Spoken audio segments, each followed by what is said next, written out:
Oke, kita melanjutkan ke proyeksi laporan posisi keuangan PT Semen Indonesia tahun 2020. Setelah Anda membuat proyeksi laporan laba rugi, saatnya kemudian Anda membuat proyeksi laporan posisi keuangan. Di sini, yang pertama Anda lakukan adalah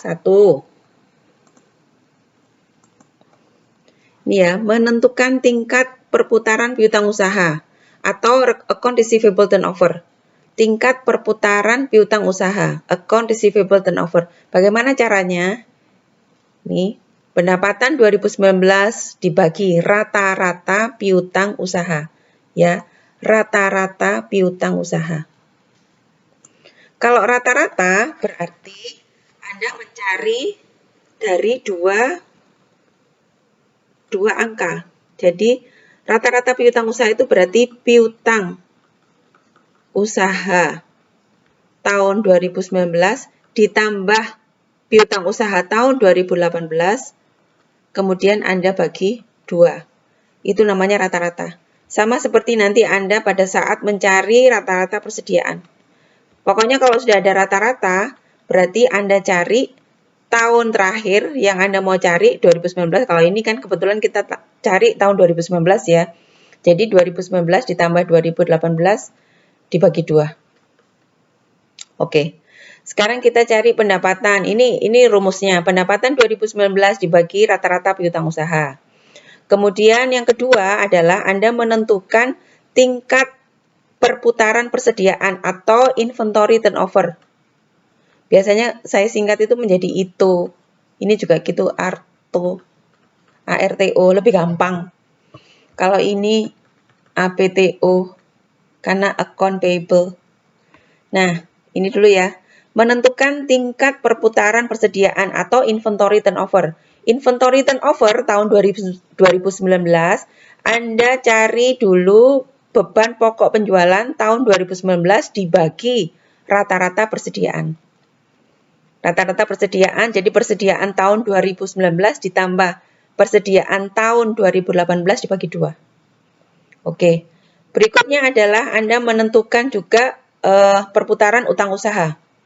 Jadi account payable turnover, hampir sama rumusnya. Beban pokok penjualan tahun 2019 dibagi dengan rata-rata utang usaha. Setelah itu, Anda menentukan ini yang baru. Mungkin Anda yang kemarin-kemarin belum pernah kenal dengan accrued expenses. Accrued itu accrual. Accrual itu, kalau accrual expenses itu berarti beban yang masih harus dibayar. Beban yang masih harus dibayar itu maksudnya utang beban ya. Ini hutang ya. Yang masih harus dibayar ini masuk di kelompok hutang. Biasanya ini aset hutang lancar. Biasanya masuk di hutang lancar. Accrued itu. Accrual. Nah, beban accrual tahun 2019 ya. Beban accrual tahun 2019 atau beban yang masih harus dibayar ya. Ini saya singkat beban accrual karena apa? Ini nanti panjang itu loh soalnya. Lebih dari satu baris, jadi saya singkat ini. Jadi harusnya saya menulis ini. Beban yang masih harus dibayar tahun 2019 itu sama dengan ini. Dikurangi beban yang masih harus dibayar tahun 2018 atau beban accrual tahun 2018 dibagi beban accrual tahun 2018 dikalikan 100%. Itu rumusnya. Berikutnya, setelah Anda menentukan tingkat perputaran accrued expenses, kemudian Anda menentukan persentase hutang pajak terhadap beban pajak.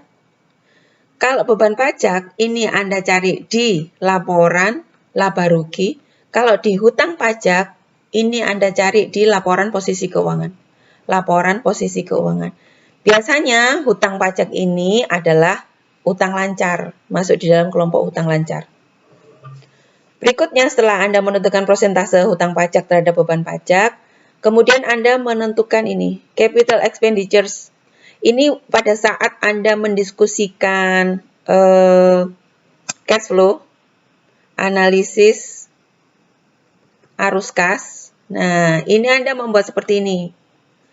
membuat perhitungan yang memerlukan informasi tentang capital expenditures. Capital expenditures itu sebetulnya pengeluaran modal, bahasa Indonesia. Pengeluaran modal. Itu maksudnya apa? Pembelian aset tetap.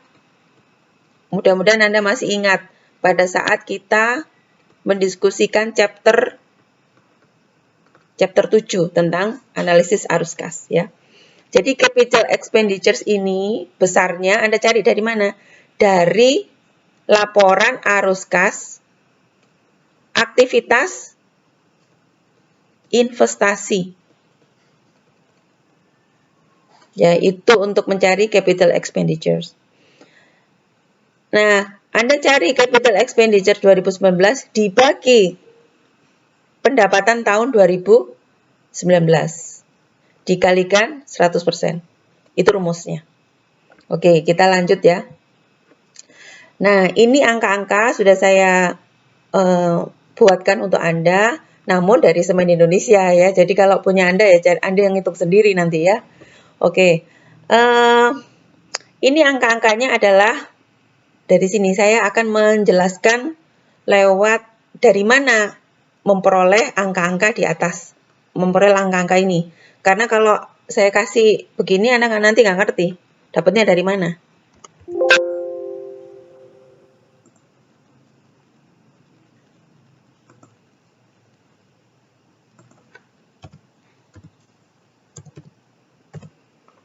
Oke, kita ke sini ya.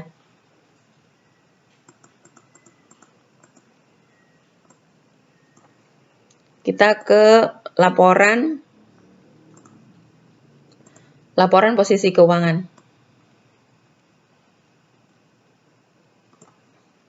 Mudah-mudahan Anda kelihatan.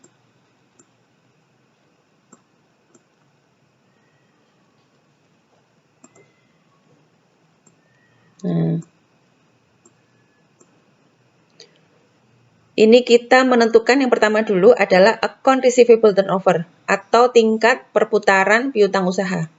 Nah, tingkat perputaran piutang usaha itu Anda peroleh dari pendapatan 2019 dibagi rata-rata piutang usaha 2019 ditambah 2018 bagi 2. Oke, sekarang pendapatan 2019. Nah, pendapatan 2019 ada sebesar ini.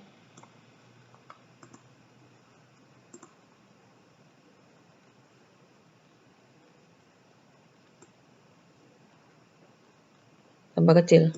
Oke. Sebesar ini.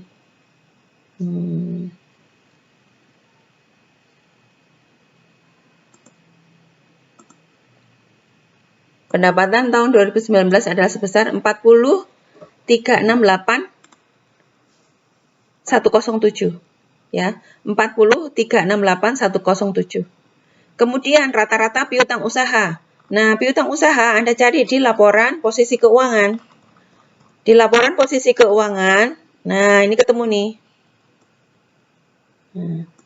Mana saja yang masuk untuk mencari rata-rata piutang usaha, ya.